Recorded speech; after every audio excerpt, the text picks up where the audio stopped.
along the line of actual control is at breaking point in a bloody confrontation.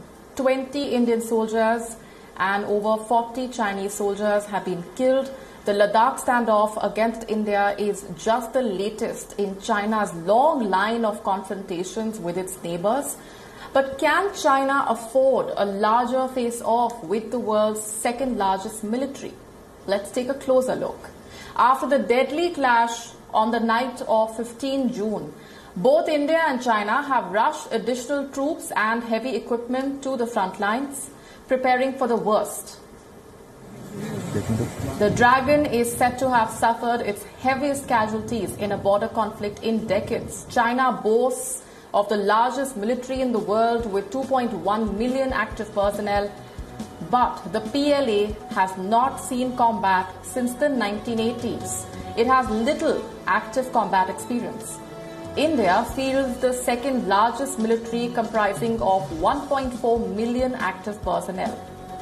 However, while China's forces are stretched thin to focus on other areas of potential conflicts, Indian troops are mostly concentrated in the northern sector, prepared to neutralize the threat posed by China and Pakistan. China secretly acknowledges India's strength in mountain warfare.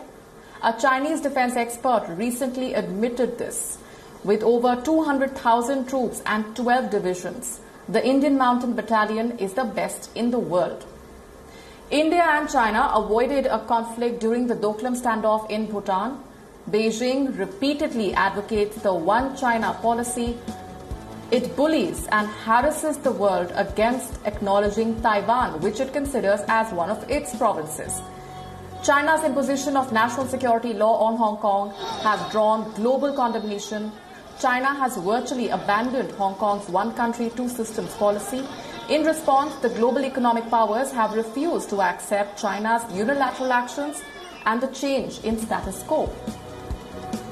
The Dragon has been bullying and harassing its smaller and weaker neighbors in the South China Sea. Taiwan, Vietnam, the Philippines, Indonesia, Malaysia, Brunei have all been victims of Chinese aggression. Tensions are also on the edge between China and Japan. The old rivals are still locked in a standoff over 8 uninhabited islands in the East China Sea. China has also conducted one of the most severe human rights violations in modern history. Between 1 to 1.5 million ethnic Uyghur Muslims have been sent to detention centers in western Xinjiang region. America's State Department has accused China of subjecting Muslims to torture and abuse.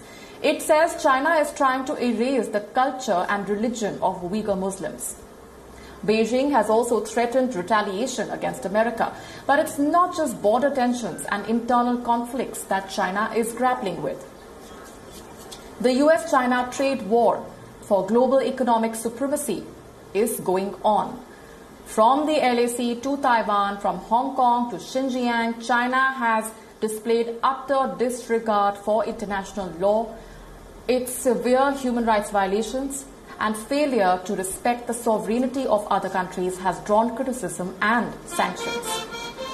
China is fighting battles on multiple fronts, all this at a time when the world is dealing with the Wuhan virus. Its misadventure along the line of actual control has already proven to be deadly.